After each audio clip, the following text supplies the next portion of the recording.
rivaling what's going on in Washington, D.C. in the news over the last month, which is the coronavirus. So I thought that this would be a good opportunity. I wanted to make sure that we had enough time to answer any questions, to talk about our process here, to fill you in a little bit about what we can do to best protect ourselves, right? It is extremely important, and I mentioned this in the memo that we put out a while ago, that this is still not here. There was one case in New York City, but there have been no others reported as of this date, so there's been no cases reported in Fairfield County. So this is certainly an extremely low risk. However, it mimics other febrile illnesses, like the flu, which is prevalent right now. And I will tell you, you don't want the flu either. So the good thing is, what's going to protect us against coronavirus is also going to protect us against the other things that are more possible that we can get that we do not want. So this is kind of hard for you guys to see, but just a little timeline. So this all started on New Year's Eve, December 31st.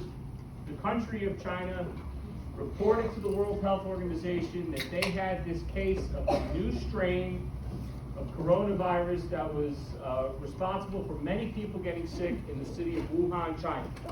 Wuhan's a big city, right? Got approximately 11 million people in the metropolitan area.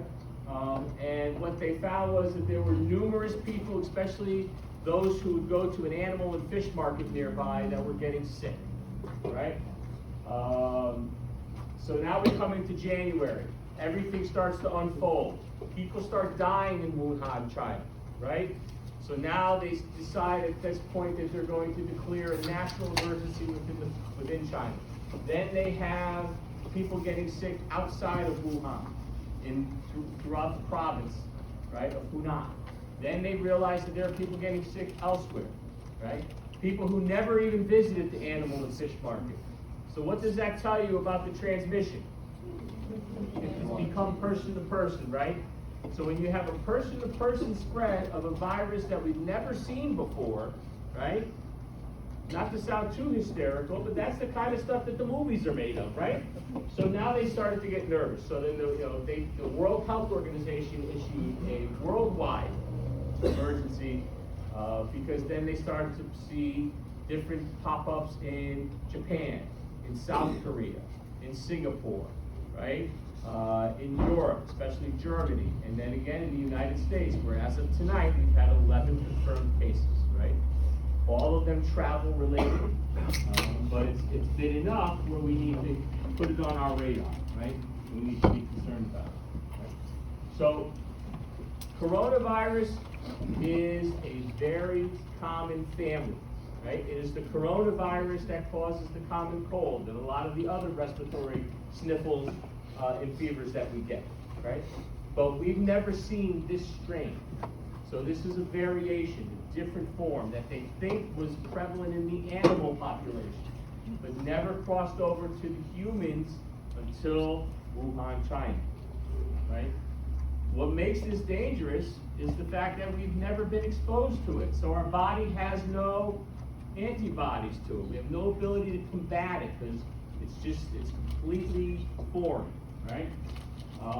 Again, it was linked to the market, so they think that it was animal to human transmission, right? But then all of a sudden, they realized that it was probably jumping over to person-to-person transmission. And that's what makes this so dangerous, right?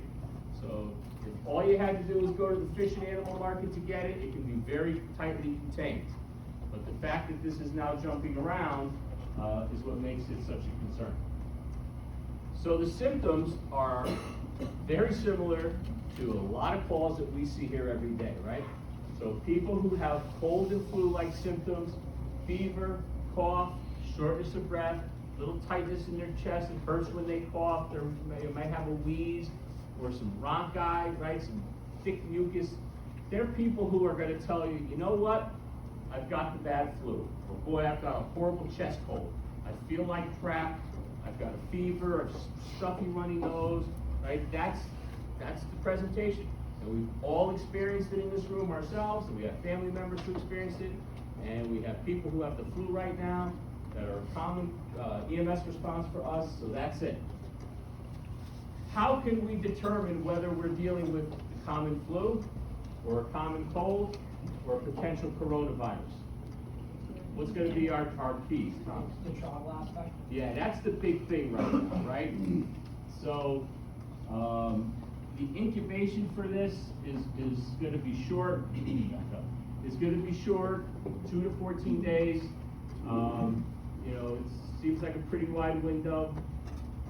But the real indicator for us is going to be the travel history. Have you been outside the United States to China in the last 2 weeks, right? Because we know that that's as far as we can go, right?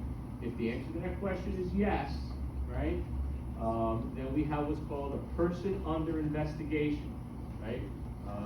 Which sounds like a very legal criminal term, but that's what the CDC calls us. We now have an officially person under investigation. We have a high index of suspicion, right? Now there's another caveat to that. What if they haven't been out of the United States, but they've come in contact with somebody who has, right? We just said that this is now spread person to person. So that's another indicator, right? But that's really the key, and we'll talk about that in a little bit. The problem with this virus, you get the coronavirus, the common coronavirus that's out there for common cold. You get sick, you feel lousy, you get better in a couple days. You get the flu, you feel really sick, you feel really lousy, it could be deadly. But most of the time we recover after a week, 10 days. You get Tamiflu, you slowly recover, you're back to where you were. With this, because our body doesn't know what to do with it and how to fight it, it persists. It turns into a GI issue. You get a lot of diarrhea with it. You develop what's called adult respiratory distress syndrome or acute respiratory distress syndrome, which means that your atelectasis, your body's ability to ventilate, your alveoli get overwhelmed and they no longer function. Right? When that happens, you become extremely ill, and you could die. Quite a lot of people have died from this. I believe that the fatality rate is about 2%, which again sounds pretty low. I would take those odds in Vegas, but other than that, it's still too high, right? A lot of people are dying from this. So when you're dealing with 20, 30, 40,000 cases, the death rate is pretty significant. Right? If you have a pre-existing condition, right? Elderly, young kids, you're sick, you have a chronic condition like asthma or cardiac issues or things like that, it gets potentiated. So if you're immunocompromised, then you have a much greater risk, right, of having a devastating outcome from the coronavirus. The other bummer is there's no treatment for it. Tamiflu doesn't work, right? The only care that we can give, or that's given to people with coronavirus, is supportive, right? We can treat their wheezing, we can treat their fever, we can make them comfortable, but the virus has to run its course.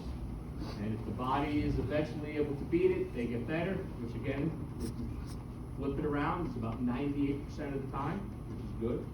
Unfortunately, it's the 2% where there becomes an issue.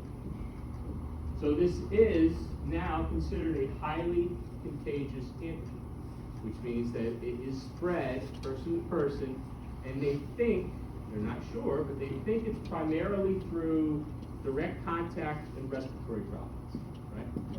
Coronavirus is a cousin to SARS. Remember SARS outbreak several years ago? Toronto was the epicenter here in North America. MERS, the Middle East respiratory syndrome a few years ago. They're all coronaviruses, and they were all novel. They were new. So this is one more, in the bucket. And those two, SARS and MERS, were respiratory. So they're just thinking that this also must be, right? So contact, direct contact with the person, close contact, getting respiratory droplets spread your way, and then something called fomites. And what's fomites? Anybody know? What if I told you that this table is a fomite? Good. Surfaces that can do what? That can host or maintain a virus for a period of time, right? We're going to talk about bloodborne pathogens in a little bit, right? So bloodborne pathogens, HIV, the virus, right? Human immunodeficiency virus. If I take a drop of HIV blood and I put it on this table, in about 30 to 60 seconds, the virus is dead. It does not live long outside the host. Hepatitis B can live for days on the surface, right? We don't know how long this can live on the surface, right? SARS, they measured for hours that the virus was still active. So if you have a flat surface or anything where respiratory droplets have fallen onto, or people have touched or come in contact with and they had it on their hands, you can actually, that's called secondary transmission. So now if you do the next call and George picks up the CMed mic or the radio and you had a gloved hand covered in the person's respiratory droplets, that's a way to pass it. So the inanimate objects that you can get infected from, they call them fomites. So knowing what we know, there's a couple goals for us here tonight, right? So we're going to talk a little bit about how we're going to train and how we're going to test. And I don't mean an open book or a multiple choice test. I mean some things that we have to do to protect ourselves, right? How do we minimize the chance for exposure? What type of precautions do we need to take? We're going to talk about some of the other controls, right, that exist in the ambulance or that exist within the building to make it less likely that we're going to combat it or contract it. And even to the point where we need to be careful who we let in the building, right? Talk about some of this. So let's start with the training, right? So it all starts tonight, right? We're increasing awareness. It probably even started before with the memo, right? Giving you guys some clues about what to look for, what you need to wear, ways you can best protect yourself, right? The PPE that we're going to don for this. And again, so how do we say it's spread? Spread through what? Respiratory droplets, right? So what do you think I need to wear to protect myself from breathing in all this stuff and getting it all on my fomite clothing? Good, I need a mask, right? What else? Gown, good, glasses, right? Good, so we'll talk about that. And then reporting, right?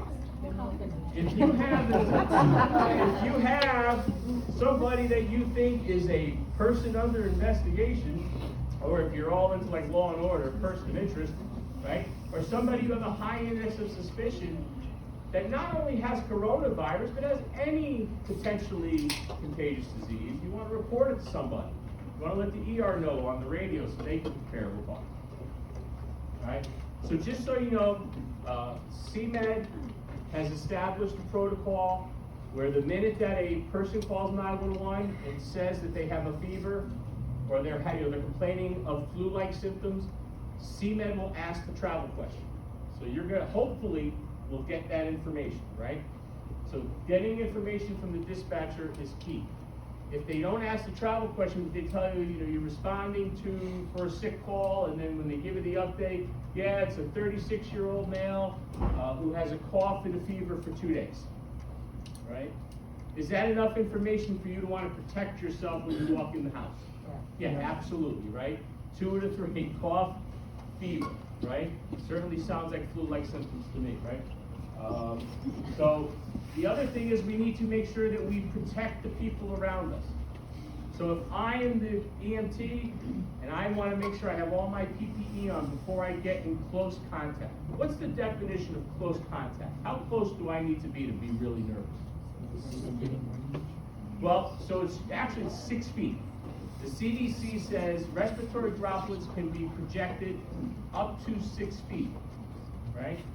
So if you walk in the door and maybe you don't have the dispatch information right, but if I'm walking up and I see, Kelsey sitting there and she's coughing and she looks a little sweaty and, and I'm like, and I say, look, I'm gonna, hold on 1 second, let me just get on, right? I'm gonna put my respirator on, I'm gonna put some protection on, and then that's only when I enter that 6-foot circle, right? Think of it like hazmat, right? That 6-foot circle is what zone? That's the hot zone, right? So we don't want to be in there if we're not protected, right? So if we can have good dispatch information and we're all prepared when we walk in, great. But we're going to want to get the family members, police officers who might be they're sitting there and they're not aware, get them removed. We want everybody outside of that 6-foot circle, right? If they're standing far enough away, then they're generally considered safe because the respiratory droplets only go about 6 feet. Next thing we want to do is put a surgical mask on the patient, if it's tolerated. Remember, if they're short of breath or they're hypoxic, what do they need? Oxygen, right? But if it's solely that they're having fever and they have a really bad cough, and they're ventilating themselves effectively, tell them, look, we're going to put this surgical mask on you, right? And it's going to protect us from any respiratory droplets that you're spewing out into the air. Right? And I would find it hard to believe anyone would have a problem. All right? So again, just to quickly review who meets the criteria: fever and signs of a lower respiratory illness, so cough, shortness of breath, right? And they had to have been to China, mainland China, in the last 14 days, or have close contact with somebody who's known to have the illness, right? Now again, we've only had 11 cases in the United States, so the chances of that are very, very rare. But if this population grows, and now there's 11 or 12 or 13 or 20 in each state, right? Then it becomes a much more significant question, right? Maybe it's a healthcare worker. Maybe they live in Darien and all of a sudden they have cold and flu-like symptoms, and you get there and they say, oh, yeah, I work at Stanford Hospital. We have 2 cases of coronavirus and I've been taking care of one, right? Does that meet the criteria? Yes. Yeah, absolutely, right? But for now, our biggest risk is somebody who says, hey, I was closing this big deal in China and I just came back and 5 days later, I got this flu. Right? Or I think it's a flu. I don't know what it is, but I got cough, I got fever, I got shortness of breath, right? That is a positive finding, okay? This might change, right? In early January, the travel question only referred to Wuhan, China. If you went anywhere else in China, you were automatically excluded, right? Then it became the province. Now it's the entire country. It very well could become the Pacific Rim or the Asian continent. It could be a lot of things, right? Germany has 11 cases and they're much smaller than we are, so they're really potential outbreaks. So this could change, right?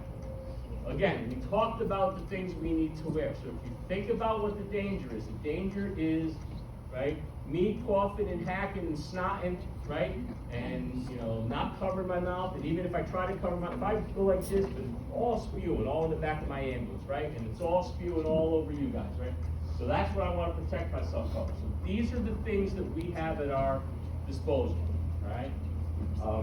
To the far left, what are those masks? N95. Good. Those are N95 masks, okay? We'll talk about those in a minute.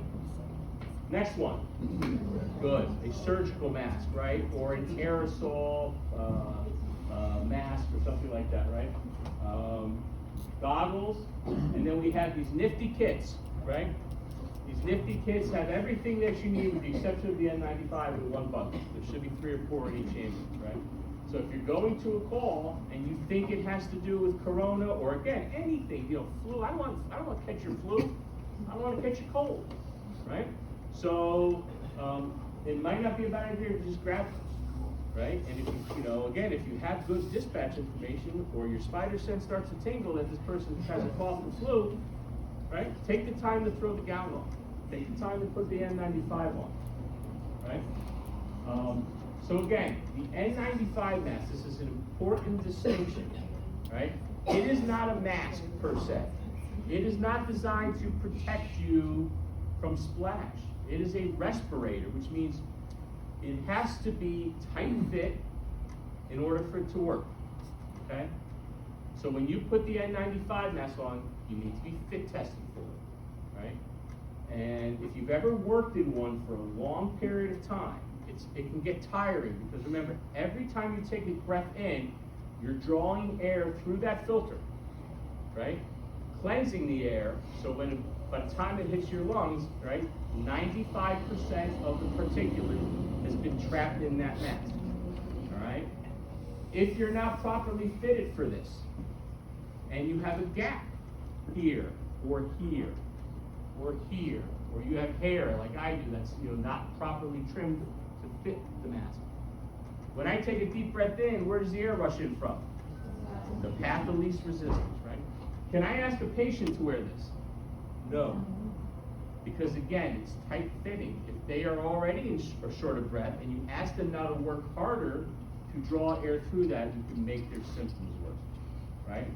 So we're not asking them to protect themselves from breathing in stuff.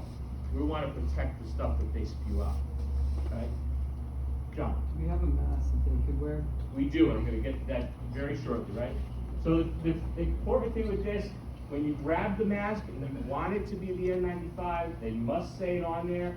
So you see that one says N95, and I took all of these pictures in the back of 311, so I know they're on there, right? This one says N95, and then the duckbill masks, which are probably the most popular, I'm not sure, but on the back of the duckbill, it says N95 particulate respirator. Right? If it says respirator, it needs to be fit tested for you.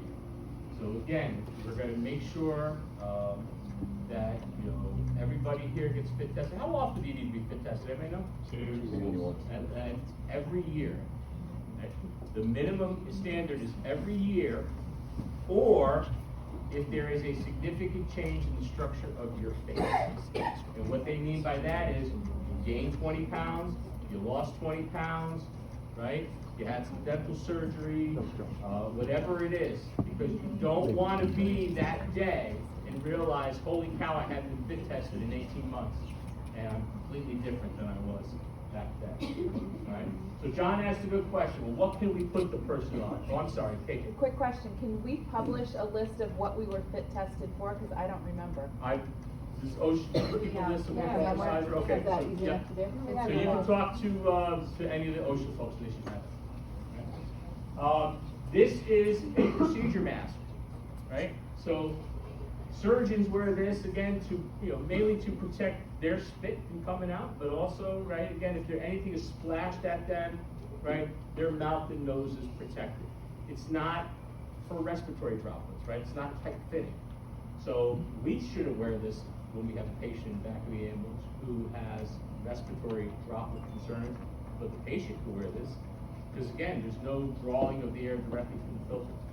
They're breathing air through the outside, right? This is just protecting them when they cough and spit and hack, that's all getting stuck, right? So this is what we want them to wear. Again, I took this picture in the ambulance, so this should be in there, all right? Again, you have to be patient-centered. You have some symptoms that, are concerned. I'm not telling you got coronavirus, but even if you have the flu, you're going to be in a small box for 10 minutes on the way to the hospital. I don't want to breathe in what you got. So can you please put this mask on? Okay? Caroline, good job. Right? Who gives you the idea of exactly what you should look. All right? Again, the biggest threat to us is having the respiratory droplets, right, get in our eyes, get in our nose, get in our mouth, right? Those are our biggest concerns. So this is a primary area of concern. But again, I don't want it on my uniform. And I don't want it on my pants, and I don't want it, right, on fomites that I might not be aware of. So I want to make sure that I'm protected. So if somebody's coughing and hacking and spitting and spewing, that I'm protecting as much of, creating a barrier to protect as much of me as I can. Right? So what we did was we opened up one of the kits, those big kits, right? The 30-second protective kit, and this is what we pulled out. So there's gloves, there's the headgear. Again, you don't want this stuff resting in your hair either, right? So there's the headgear, there's the gown, there's some booties. We didn't put the booties on, and gloves. Okay. All right. So that's the protection that we can wear. There's some other things you can do. In the ambulance, in the back, there is a vent switch, high and low. You have somebody with coronavirus, what setting you on? High. Thank you. Right? And again, it's just an added measure to help suck the air, right? Out of the air, out of the ambulance, and help with airflow. So if any respiratory droplets are released, the hope is that they get sucked up and out, right? Then, we talked about fomites. It is crucial that we clean the surfaces of the ambulance regularly, and especially after each call. Now, we do a great job here, better than any other place I've seen. Right after each call, we take the wipe, we wipe down every bit of that cot, right? Sometimes we put the sheet on when the cot's still wet, right? It's awesome, right? And we wheel the cot back in. But how many times do you get in the back of the ambulance and wipe down every possible inch of the back that you might have touched, leaned against, grabbed the handrail, talked on the radio, right? Those are all fomites. Those are all areas that this virus can reside, right? So we need to be very cautious of that. So the hospital has the wipes, right? Those are obviously, well suited for this. But for us here, Clorox bleach is CDC approved to kill coronavirus, right? So we can use a bleach solution. But whenever you use, back up, it has to have this warning on it, right? Or this label. It says product name, here would be Clorox, has demonstrated effectiveness against viruses similar to 2019 nCoV, right? Now look, this is all brand new as of the last month or two. So probably you're gonna grab something that doesn't have that. But it will say something about has been proven successful against human coronaviruses. And that's fine, right? That's fine. Bleach is the #1 best thing we can use, okay? And you can use a 1 to 10 solution, right? So you get a bucket of water, fill it 1/10 bleach, the rest of it, right? 9/10 water, and you're good to go, right? I found this in the garage. Can we use this to clean coronavirus stuff? No, right? And it's interesting because when you flip it around, and I tried to get a picture, but it was too fuzzy when I took it that closer. But it says it does work against some viruses, and it lists a couple of them, and I can't remember what they were, but none of them were corona, right? So don't be fooled. Make sure you're using the wipes at the hospital, take a look at them, right? Or bleach-containing cleaning, right? EMS spends a lot of money on all kinds of different brand names, when honestly,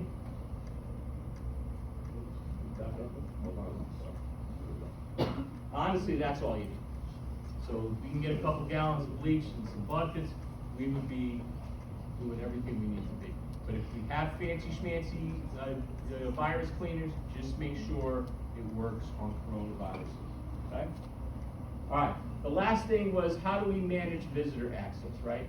And what I mean by this is, think about it, it's 11 o'clock at night, you guys are just about ready to, finish your cleanup, and you're gonna, start to head down to the studies, and all of a sudden, somebody starts banging on the door, and you open the door, and this is my brother, and they've been sick for a couple days, and, you would escort them in, and you have them have a seat on one of the sofas, or the couches, or the chairs, and you start your assessment, right?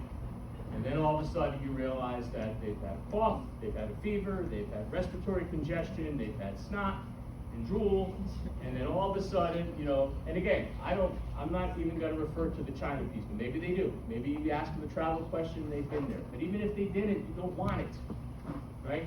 But now you're to the point where every single thing they've coughed and hacked and sat on and touched, right, is potentially infectious. So, it's good policy anyway to probably stop visitors, especially in cold and flu season, at that door, or maybe to take one of those boxes of surgical masks, maybe leave it out, kind of where the candidates sign in. Again, it doesn't happen all the time, but it only takes one, right? To kind of come in and start touching things, and then we're coughing on things, and now we have a potential for getting a lot of people sick. So should this really explode, as the way it looks like it's heading, hospitals might be restricting access to the ERs. They might not be allowing patients with these complaints in. They'll have somebody at the front door with a security guard and go, you got a fever and you're coughing, you wait over there until we can safely get you in, because we don't want to get other patients sick, and for us, we don't want to get our own members sick. So, again, I apologize, it's hard to read, but this is sort of the summary. This was published by the National Highway and Traffic Safety Administration as guidance for us. And basically what it says is If the patient exhibits symptoms of an acute febrile, lower respiratory infection, right? Fever, shortness of breath, difficulty breathing, and a cough, right? The first thing we should do is put a surgical mask on them, right? The second thing is we should ask them the travel questions. What are the 2 questions we want to ask them? Have you been to China in the last how many days? What's the second question? Good, right? Have you been in contact with somebody? And look, that might be relevant here. You know what? I mean, somebody comes back from China and next thing you know, their child gets sick or their spouse gets sick, right? So maybe they are immunocompromised, a family member. So it might be a very valid question. All right? If there is a history consistent with potential coronavirus, initiate standard contact precautions.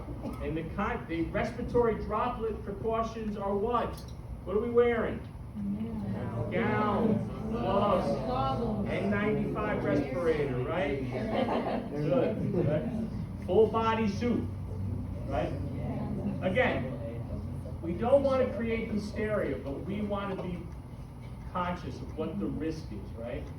The risk is respiratory droplets. So I'm just going to wear what I wear to stop those things from coming at me. And that's gloves, gown, masks, right? And I would add the hairpiece in there as well, because again, you don't want that stuff kind of trapped in your lovely locks.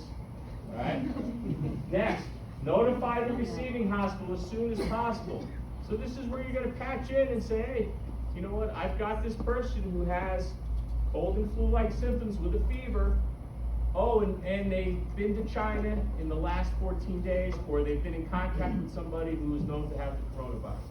Those are the red flags. So now the hospital ramps up their infectious disease response, and they're ready to receive the patient when you guys come in, right? If the patient does not meet the travel criteria, then you just bring them in like you normally would, but again, you're still going to take the precautions. You just don't need to let the ER know above and beyond, right? It says use caution with aerosol generating procedures. What's an aerosol generating procedure that happens in the back of our ambulance? Paramedics do it. Albuterol, thank you, right? A nebulizer treatment, right? Who here set up a nebulizer treatment for the medics? Or watch the medics do it, right? They take the medicine, they put it in the chamber, it's got a tube. They take a deep breath in, all the medicine goes down into their lungs. They take a deep breath out, where does all that fog go? Everywhere, right? And guess what? It is now aerosolized and moisturized the respiratory droplets. It can spread them up to 3 times farther than the person themselves. So whenever you have a nebulizer treatment in the back of the ambulance, you really want, I want you to wear N95 masks for any patient that has cough, flu, and fever. But make sure, if the medic says, oh, I'm going to give him a treatment because he's got some wheezing, right? You don't want to breathe in all that fog that's coming out because it's just stuff from their lungs. Properly doff and dispose of PPE. So again, when you get to the hospital, make sure you safely take off your gown. You're not going to take your gloves off and then rip your gown off like that. You're not going to touch it, right? Have it taken off from the inside, peel it off of you so you don't contact the outside at all, right? Clean all surfaces. If you're not sure whether you touched it, clean it. If you didn't touch it, I'd still clean it, right? I really do want to emphasize that. I think the biggest risk for us is not necessarily not knowing when to put the mask on, but it's coming into contact with stuff that we haven't adequately cleaned afterwards, right? And then everything goes in the red bag. So that paper gown, your gloves, mask, right, just throw right in the red bag. Any questions on coronavirus? I know it's out there scary. Dick? If you put a mask on the patient, can you administer oxygen through that mask? You could. So, if you put the mask on, there might be difficulty in them drawing it through. It's fairly light material. I've seen it done. Ideally, what I would recommend is maybe try a nasal cannula and then put the mask on. Well, wouldn't the mask be? I thought that the non-rebreather was a barrier. Yeah. No, well, the problem, I'll tell you the problem with the non-rebreather, is the non-rebreather is not tight sealing, right? And it's not meant to be, but air is blowing, that mask is blowing up, and every time they take a deep breath in and deep breath out, plus you have the generation of the 15 liters of oxygen actually helps force the respiratory droplets out. So if the patient needs oxygen, they get oxygen. We put them on a non-rebreather. But make sure you're wearing your N95. Because again, the stuff that comes out around the non-rebreather mask. So better to consider the nasal cannula with the surgical mask. Look, if all they need is supplemental oxygen and a nasal cannula does the trick, I would start there. If they're hypoxic and they need a non-rebreather mask at 15 liters, that's what they get. And then it's our job to protect ourselves. All right. Joe? Yep. Sorry, so the 2% of mortality do you have numbers on if that 2% is with mostly people with compromised immune systems or older or younger people? So, or are they seeing 20 and 30 They're year seeing 20 and 30 year olds, yes. Okay. At this phase, the fatalities are widespread amongst a variety of different age groups, health risk levels, Okay. because it is so novel that the body can't prepare for it. So Okay. you're seeing it, Susan. What about having patients sign the iPad? Well, that's a good question, right? So yeah, I mean, you can have them sign the iPad, but I would make sure that I wipe the iPad. Again, it's respiratory, so no drops are coming out of their finger, right? So you can certainly take a wipe, you can wipe their finger and then have them sign it, but we don't want to change our practice, right? We need to get signatures, we need to do the day-to-day things. There's ways to clean the screen afterwards, we have methods to wipe it down, or even just prepare their finger, take an alcohol wipe and prepare their finger and let them sign, if you're that concerned about it. Yeah, I mean, certainly you would need to just be aware. There's something on their finger, I wouldn't want to touch my iPad. Dick, did you have something? No, sorry. This is close. I just remember in the past, we would always mix up like Clorox and water. I see have that in a spray bottle in the ambulance. Not a bad idea. Yes, its half-life is very short though. Yeah. When I went, I didn't tear through the ambulance, but when I was looking in the garage, all I found was that Lysol bottle. I found tire shine, right, but I didn't really find any true viral killer, so it wouldn't be a bad idea to use that. The other thing is major hand washing. I keep hearing everyone talking about, so on top of everything, when you come back, I think wash your hands. That's the thing that I end with. You are absolutely correct. It is crucial, right? If you don't wash your hands before you go on calls, that's disgusting to the patient.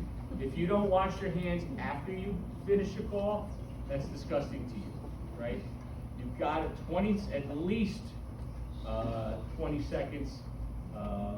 Think about it almost like, singing the happy birthday song twice, brush your teeth, but you need to wash your hands, lather it up, get up to at least the middle of your forearm, right? And make sure that you have, because again, you're the one who's gonna now be walking around, touching the pen, touching the iPad, driving the steering wheel, all those things. You wanna make sure your hands are clean at all times, right? Another thing, and I've seen this a couple times even just with some standard precaution cases. Remember, if you go into a person's home and they have these signs and symptoms and you glove up, gown up, mask up, right? And you get the person out of the ambulance and then you get them into the ambulance. It is best to replace as much of that as you can. Because you remember, now you're going into what's supposed to be your nice clean ambulance. So, if you have the time, and I recommend that you try this, is take the gown off, put a fresh one on. Now, I only found 3 kits, so that might not be feasible. But just remember, the other disgusting thing you can do as a driver is drive the ambulance with the gloves on. Right? You just help them get the patient in the back, you touch the stretcher, right? Take your gloves off, take your stuff off. Now you're in a nice, the front of the ambulance is supposed to be the sanctuary for us, right? Nothing nasty in the back should get in the front, right? But we also should not pass the stuff that's in the house to the ambulance as much as we can, right? So if you're in the bedroom, or maybe you're at 599 Post Road, and you've got your gloves and stuff on, and now you're walking down the hall, and you're grabbing the rail, and you're hitting the elevator button, and then you're hitting the other elevator button, and then everything you're touching is potentially a transmission. So just be very wary of that. Wear what you need to wear, but when you're outside that 6-foot circle, Maybe send somebody downstairs to say, hey, look, get a couple things out of the ambulance, we're gonna quickly change our gloves. And maybe our gown when we get out there, so we don't bring a lot of nasty stuff into the ambulance. Something. All right, any other questions on Corona? All right, good. So, just to cover bloodborne pathogens, we talked about Corona, right? Corona is a respiratory droplet contact precaution pathogen, right? OSHA requires every year that we talk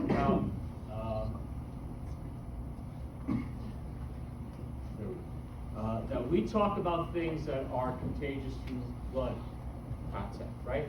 So the three big ones for us are Hep B, Hep C, and HIV, right? These are the three biggest risks to us as healthcare providers when we come in contact with somebody's blood.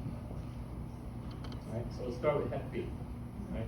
So Hep B is really the most dangerous one out of the three because it's the easiest to spread, all right?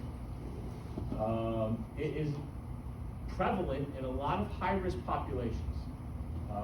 So hemophiliacs, dialysis patients, drug users, healthcare personnel can be carriers of hepatitis B, right? Patients who are chronic alcohol and IBDA, right, drug users can have it. So, you know, the problem with it is that it is highly contagious and it can exist outside the body for 7 days, right? So again, think about it. If you have somebody who has a cut on their arm and you bandage it up, but there's some blood on the stretcher that you missed to clean, right? That blood on the stretcher or blood on the floor, that Hep B can live for 7 days beyond that. So, and I think we can all come to some stories in our head of when we go and check our ambulance and there's some dried blood somewhere, right? The fact that it's dry does not mean it's not dangerous, especially if there's Hep B. Okay? There's two types. There's acute, a sudden onset, and it often, you know, kind of comes without treatment. It gets better without treatment. You know, sometimes people who have acute onset of Hep B, they have inflammation of their liver, they feel really lousy, they recover in about 2 to 4 weeks, or 4 to 8 weeks, I'm sorry, 2 to 4 months, and they feel okay. And you know, a lot of times, you know, they get sort of general treatment, they feel better. Chronic is when they've had this sort of, they've been Hep B positive for longer than 6 months. And again, these patients usually tend to develop some sort of liver cirrhosis or liver inflammation. It is highly contagious and it affects about 1.25 million Americans. And I would venture to say that number's higher now because this is an older story. Now the good news. The incidence or prevalence of Hep B has gone down remarkably since, you know, over the last probably 30, 40 years, right? So it's a little foggy here, but this is 1984. You can see the incidence. Why do you think the early 80s was a hotbed for Hep B? HIV, right? A lot of drug use, a lot of IV drug use in the early 80s, right? But we've gotten smarter, and we've done a lot of education. So the incidence of Hep B has declined greatly, right? There is a vaccine for it. Right? You are required as healthcare providers to be offered the vaccine, right? We have to offer it to you free of charge. You have to, right? If you don't want it, you have to sign a waiver, right? It's 3 shots. It's a series of 3 shots that you receive over a course of time. There's no need to re-up or revaccinate. Although I will tell you that there have been multiple cases of people who over the last 5-10 years after their initial vaccine have lost their immunity to it. So sometimes they found that maybe certain people should get what's called titers drawn to see if they still have the antibody, and if not, maybe revaccinate. But that's the good news, right? If we have the vaccine on board, we should be protected against Hep B. Right? Hep B is not something that we want. Okay? Remember what I said, it is highly contagious. 30% of the cases who are exposed to Hep B actually get Hep B. So it's a 30% conversion rate, right? So if I mistakenly have an open cut on my hand, or blood gets in my mouth or my eyes, right, and I get it inside, I have a 30% chance if I'm not vaccinated. If I'm vaccinated, I'm hopefully good, okay? Compare that, by the way, to HIV. So if there was HIV blood that got in my mouth, I have about a 0.4% chance of actually converting and coming down with HIV positive. So significant difference, right? I can tell you, think of all of the scare, especially for the adults in the room, back in the 80s and 90s with HIV, right? Have you ever heard of the big hepatitis B scare? It's amazing how it has not, but it's much more dangerous, much more risky. So like I said, there really is no formal requirement for a booster, but it is recommended, especially if you've had issues with vaccination, vaccines taking hold. As you get it tighter, I believe it's every 5 years. In this here, it says just had a future date, but I think the latest I read is every 5 years, to get it tighter drawn, to see if you still have the Hep B antibodies in you. If you do, great. If not, then you can always get revaccinated. But for most of us, the vaccine is life. So you get 3 shots and you know. Okay. Next one that's blood-borne is Hep C. This is actually the leading cause of liver transplants, and it is very deadly. 8 to 10,000 people a year die of Hep C. Now again, good news.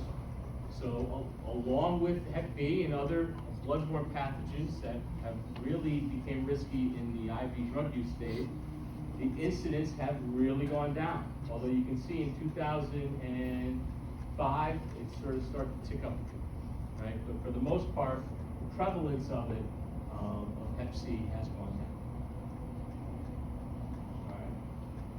All right. Now, interesting. Hep C is also extremely contagious. Connecticut Department of Public Health did a study in 1992. They found 382 volunteer and professional firefighters and EMTs. 5 were Hep C positive. So that was 1.2%, right? And in the men ages 40 to 49, it was high as the 2.6%. So they did identify there is a risk. Now, this, I remember when this came out, and it set a panic, right? We were all concerned. Because, you know, when I did patient care in the 80s, you know, we didn't do this universal precaution thing, right? I mean, you know, you wanted to, you know, we did trauma, and you wanted to go into the ER with the blood as high as you can get it on your arms, because it looked cool, right? I mean, we never thought about this stuff. It really wasn't until HIV, and then, you know, this study came out, and we're like, oh my God, there's other stuff out there that can kill us. We had no idea back then, right?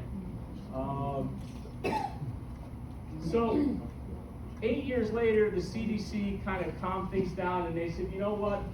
They did a nationwide study and found that there really isn't a significant bump between what we do as healthcare providers, especially as public safety providers, EMTs, paramedics, law enforcement, fire, than the general population. So whatever the scare was in 1992, when people were concerned, we really, as long as we protect ourselves, you know, and again, Hep C people live normal lives. They have families. Their families come and visit them. The families aren't walking in Gumby suits, right? So, you know, you have to get blood not only on you, but in you, right? In your mucous membranes or an open cut to really be concerned. So the prevalence for us to get it is really no greater than the general population. But again, you know, it's predominantly transmitted through the exposure to blood. Needle stick injuries is the #1 reason why healthcare providers get it, all right? So what type of patient do we treat where we have a risk of Hep C or Hep B exposure? What patient do we give needles to? Huh? No, we'll, not anymore, because we do the Narcan in the nose. Aaron, you just had one the other night. Allergic reaction, right? Whether it's the EpiPen or the manual syringe, right? Remember, when you take that syringe and you put it in the leg and you inject the Epi and you pull that out, what's that spear? Right? That's a highly, right, concerning, exposed, open source of potential bloodborne infection. So you want to protect it. That needle needs to immediately be put in a sharps box, right? Don't try to recap it. Don't lie it on the ground. Try not to hand it off to somebody, because all it takes is a little prick from the top. And remember, that needle, a couple seconds before, was 1.5 inches or 1 inch deep inside somebody's muscle. Alright? Already talked about that. Right? So the long-term effects, right? If you get infected, you have a 75 to 85% chance of it becoming a chronic condition, which means you will live with it for the rest of your life. There is a EMT who worked for Nelson Ambulance many years ago, who contracted Hep C while on the job through an exposure, and has chronicled his journey through living with chronic Hep C. Extremely sick man, but he has done a lot to raise awareness of making sure we protect ourselves, because he was one who developed it. 70% of those chronically infected will develop liver disease, so it's hard to escape dangerous outcomes after these. All right. There's no vaccine for Hep C, right? So when we get the Hep B vaccine, it's solely for that. Hep C has no vaccine, but if you are exposed to somebody and they do come back with Hep C, you can be treated with interferon, which will help lower the chances of you converting and becoming Hep C positive. But again, is there a greater risk of exposure with Hep B? Greater risk of getting it? Yes. But we can vaccinate against it. Less chance of getting Hep C here, but there's no protection against it. So we walk into every call, right, open and exposed to this, right? So we gotta be careful. All right. Last one is HIV. And again, it's funny now compared to the hysteria in the 80s and the stigma that went along with it. It kills our immune cells, predominantly our T cells, that help us fight off infection. So patients who develop the HIV virus or who have it start to lose their T cells over time, and then they convert to what's called acquired immune deficiency syndrome, or AIDS, and that's when they are highly susceptible to pneumonias and infections, because their body has no ability to fight those things off, right? Estimated that it's come out of the African continent, and again, these numbers are a few years old, but the good news is in the HIV world, this might have been sort of the peak. So newer numbers might show that it's gone down. But significant numbers. Again, clearly, if you were around in the early to mid 80s and into the 90s, this was a major issue. Right? In the United States, the latest estimates are about 900,000 infected. What is more concerning is the 200,000 that don't know they're infected. And of that, about 733,000 cases that have progressed to AIDS, and almost 500,000 deaths. So again, this is sort of probably 5-6 years old. Okay. The thing with HIV is you don't know you've gotten it, or you don't know what your exposure risk is for 3 months. Right? So if you get stuck with a needle and the person has HIV, right? You're going to get a baseline blood test drawn. It's going to be negative, unless you already had it, right? It's going to be negative, right? You got to go back and get a second test in 3 months, and then you will see if it's converted. Can you imagine what those 3 months are like as you're waiting, right? So some tests, HBV, right, Hep B, usually converts within days, right? So you might get put on some medicine, you come back a week later, it's negative, you're good, right? But with this, you got a 3-month wait before you find out whether or not it's converted. Who's back there? Hi, Meg. I just have a question. In case of any of us do get stuck, had a situation where the patient was willing to have an HIV test, and the person was cleared. So, is it always that 3-month thing, or if the person was? No, if they're clear, and well, I'm gonna talk about Okay, that. okay, sorry. If they're clear, then there's no need for your test. You can't get HIV from somebody who doesn't have it. Thank you. All right, so again, when we're talking about bloodborne pathogens, it's a little bit of a ruse because it also includes other things like semen, vaginal fluid, right? Breast milk, and any other body fluid that could be tinged with blood, sputum, right? So, sweat, you can't catch it from, right? But if they have some abrasions on their arm and they're oozing blood, then obviously that becomes a concern. But these are what's called opums, other potentially infectious material, and it's predominantly due to their involvement with blood, right? There's been no documented cases of transmission of saliva, tears, urine, bronchial secretions, right? Those things don't carry bloodborne pathogens, right? But again, blood is the big one. But semen, vaginal fluid, breast milk, and then any other fluid that has blood mixed in with it obviously becomes a concern. All right? So again, the risk of transmission in the United States is extremely low because remember how I started.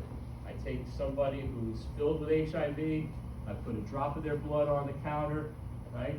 Believe it or not, in about 30 seconds to a minute, I can touch it, I can lick it, I would do it, right? But it takes seconds for the virus to die. HIV can only exist and live inside a host. It cannot survive outside for more than a few seconds, right? So that's the good news, right? That's why the risk of it transmitting is so low. There's no fomite risk with this, right? However, so this is a 1999 statistic, right? Needle stick injuries transmitted by HIV to 49 health workers in the United States, okay? So 49 health, now we're talking from the early 80s through the height of it to the end of the 90s, only 49 healthcare workers. I don't want to be one of those 49, I'm not downplaying it, but only 49. So again, the risk is very, very small, right? And again, needle stick injuries involving blood contaminated with HIV can spread the virus in 0.3% of the cases. So you're going to have a hell of a 3 months waiting for that final test. But the only comfort that we'll all give is you have a 0.3% chance, right? I want a 0%, so I'm going to protect ourselves, right? But remember, 99.7%, even if you're exposed, do not have any sort of long lasting effect. So again, our PPE for bloodborne, again, I'm touching fluid. I don't want fluid to come in me. So I'm wearing gloves, I'm wearing the gown, I'm wearing eyewear, right? If I have somebody who's got a lot of blood in their mouth and they're trying to talk to me, blood's spurting up, I might want to consider putting a mask on. Again, I don't want any blood to come inside. Right? Generally gloves, right? Maybe eyewear. If it's a oozing venous wound in the arm, I'm not going to get too crazy about it.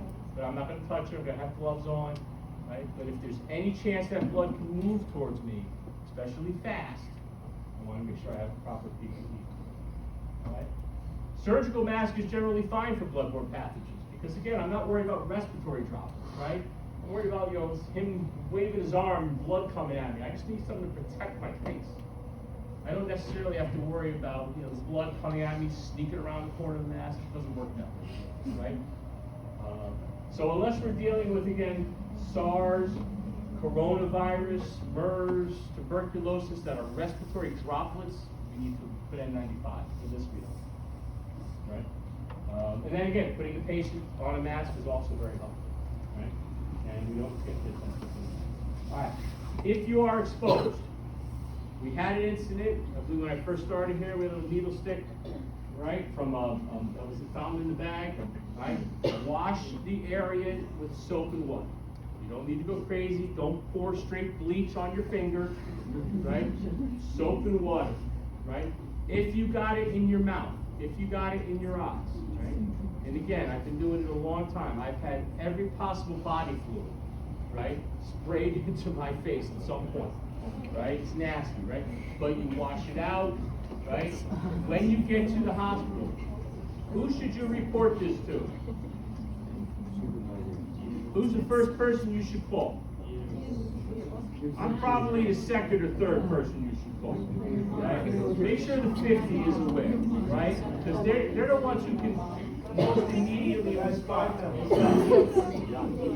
Right? They're the ones who can most immediately respond, right?